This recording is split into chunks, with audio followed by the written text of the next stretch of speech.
I agree with you on this one, and thank you for this comment, because people have become so emotional. A lot of Nigerians have come for me without comprehension of what I was saying. I wasn't dissing Nigeria. I wasn't saying anything bad about Nigeria. I was stating the fact that Nigeria is not a tourism destination. I've just returned from Nigeria. I had an amazing time, right? But I still stand for what I said, that it is not a tourist destination. Hello guys, how are you all doing? South Africans and Nigerians come closer. So guys, I saw this video on the internet. This is a South African lady. She traveled to Nigeria and she spent some time, a period of time in Nigeria. And she came back, she was giving her review. She even went as far by saying Nigeria is a very dangerous zone, that Nigeria is too dangerous. And so far, when I went through the comment section, I saw a lot of people saying, if you're saying Nigeria is a very dangerous place, what about South Africa? What about Johannesburg? This is what they were asking her. Anyway guys, you need to watch this video. If you're new here, you haven't subscribed, don't forget to subscribe, like, and drop your comment. Please guys, take a look and listen to what she has to say about Nigeria. The reason I said that it's because Nigeria is not like other African countries that are geared towards tourism. You know, like your Kenya, your Ghana, your Morocco, your South Africa, because there are certain factors that makes a country a tourism country. And we're going to dissect it on this video because people need to stop being emotional. And this thing of some of you saying, oh, but you've only been to Lagos and Abuja, that is not all about Nigeria. I'm talking about, I know there's 36 states in Nigeria. Yes, some of the states, they are peaceful, they are beautiful. I still want to go and visit them. And yes, I only went to Abuja and Lagos. But even if there are other states besides the two that I visited, it's still the same concept. It's still this. I insist on what I said, and I'm standing on my ground on this one, that it is not a destination that can be taken as tourism. It's not a tourist destination. This is the reason why I said it. What makes a country a tourism destination? There are certain factors, and let's break them down. The safety aspect of a country. At the moment, Nigeria is in a red zone of many countries, right? Let's take, for an example, the UK. When you are looking for an advice about visiting Nigeria, they advise you not to go to Nigeria. Well, the way they put it is certain parts of Nigeria, and then they will list those states. There is more than 15 probably states that they've put that you can't go there because of safety reason. But we still, go to Nigeria. So if you are a tourism country, it's not good to be in a red zone, because that really puts your country in a no visit zone from other countries. Number two, it's the ease of going into the country. This is where the visa system gets in, obtaining the visa, the cost of the visa, to pay over 300 US dollars for a tourist visa. Someone might say that extortion, that is too much for tourism, right? But they can charge whatever they want to charge. And some of us that want to visit those countries like Nigeria that charges that money, we will pay, because some of us travel for fun. We want to go see the world. But obtaining that visa, is it easy? Is it difficult? At the moment, we all know what it's like getting a Nigerian visa. Only recently, they set up the e-visa system, which is already having issues, So that's number two of what we look at in terms of if the country is tourism friendly. Number three, the packaging of tourism aspect. What I'm talking about here, it's the information that you get online, how easy it is to get information online. This thing of, if you go to Nigeria, you have to know somebody. Come on. Any other tourism country, you don't need to know anybody. For a country to be good with tourism, you just need to be able to book your flight, book your hotel, get on the flight, and get there with no issues. And that is a challenge when you're going to Nigeria. And a lot of you even said on the comment you enjoy Nigeria when you know somebody. So that's where I'm coming from.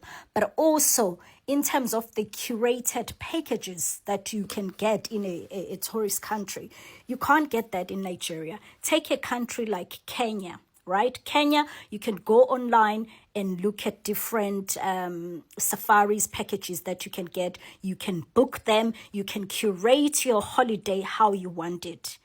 South Africa, if you want to do safari, then mix it up with swimming with the dolphins, then mixing it up with going to the wineries, go taste your wine. You can curate all that. You can go onto a website like Get Your Guide and book before you even, go. There's so many different companies or people that can curate these packages for you. But when it comes to Nigeria, you can't get that. And that's where I'm coming from. And then you come to the serious aspects where the government comes in, the policy commitment, which is where your government will make sure that infrastructure of the country is ready or is geared toward tourism. The policies in Nigeria are geared towards business, and that is okay. That is okay. You know what I mean? They're not spending a lot of money fixing the infrastructure to be geared towards tourism. And that's where also I was saying from that, in that aspect, Nigeria is not a tourist destination because government is not spending a lot or is not doing anything in terms of tourism, putting things there. If you go online, you can't really find much information when it comes to Nigerian government tourism department compared to other countries like your Kenya, your South Africa, your Ghana. Not that I'm saying what. And I know people are going to think I'm saying this because I'm South African. It's not because of that. I haven't lived in South Africa in a long time. I'm giving example. And then it's your storytelling and your brand as Nigeria. Nigeria is known for three things, guys, worldwide. It's the oil, right?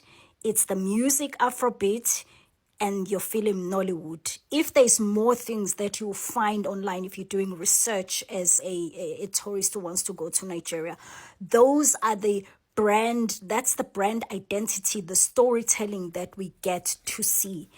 Even on social media, people that have been to Nigeria or have toured Nigeria, majority of the people, if you do your research, the videos that pop up or the blogs, it's the Nigerians that are within the diaspora, which they're not going to Nigeria for leisure. They're going back to Nigeria to visit their family, to see family. So it's very, very hard to get any information about visiting Nigeria. But can the government really change this? If they wanted to, yes. Nigeria has enough money. Like when I was in Nigeria, I saw that there is money in Nigeria, See, I keep saying this if you travel to South Africa, people will tell you that, oh, South Africa is a very beautiful country, but they will tell you that South Africa is a very dangerous place, especially Johannesburg. Same like when South Africans also travel to Nigeria, they will tell you that Nigeria is a very dangerous zone. There is no a country in Africa that is not dangerous. There is none. Most of the citizens of this country always try to cover up for their country. They don't like to put their country out there. You will never see a citizens from this country will come out and tell you that, oh, don't come to my country because it's dangerous. They will never come out. It's only a foreigner that goes to that country will tell you that, oh, this country is like this country it is like this. People are always fond of praising their country, tell you how beautiful their country is, how their country is safe, number one. If you ask me, which country is the most safe country? As a Cameroonian, I will tell you that Cameroon is the most safe country. If you ask a Nigerian, which country is the most safe country, he will tell you that it's Nigeria. You ask a South Africa, which country is the most safe, he will tell you that it's South Africa. Ask a Ghanaian, which country is the most safe in Africa, he will tell you that it's Ghana. Everyone has to protect their country. Everyone wants to protect their country and tarnish the image of another country. This is something that has been going on the internet. So if you see a foreign national saying that, oh, Nigeria is dangerous, it's just normal for that person. But if you ask a particular person, is your country dangerous, they'll tell you, oh no, come to our country, it's very safe. You get what I'm trying to say. There are some countries that you can, there are some no-go areas there. Even if foreigners come to that country, they can never go to this particular city. That's how dangerous that particular city is. But if you ask someone from that country, will tell you that, oh, they are just lying, they just want to tarnish our image, our country is safe. You can't. People are always fond of protecting the image of their country. So if you are from that country, if you're the type that is always tarnishing your image, the image of your country out there for foreigners, it's up to you. You like continue doing that, no one will stop you. People will only laugh at you, laugh at your country. People will name your country or keep on calling your country dangerous, because those words, my country is dangerous, is coming from your mouth. Learn to say good things about your country, even if people are always criticizing your country. Anyway, guys, I just want to say thank you for watching my videos. Don't forget to subscribe, like, and drop your comment. It's like me saying my country is, it's like, for example, my country might be dangerous. I'll come out and say, oh, my country is very nice. Do you think I'll ever come out to say my country is dangerous? But when I go to another country, I'll say, oh, that country is very dangerous. That's how it is. So guys, thank you so much. See you. Bye.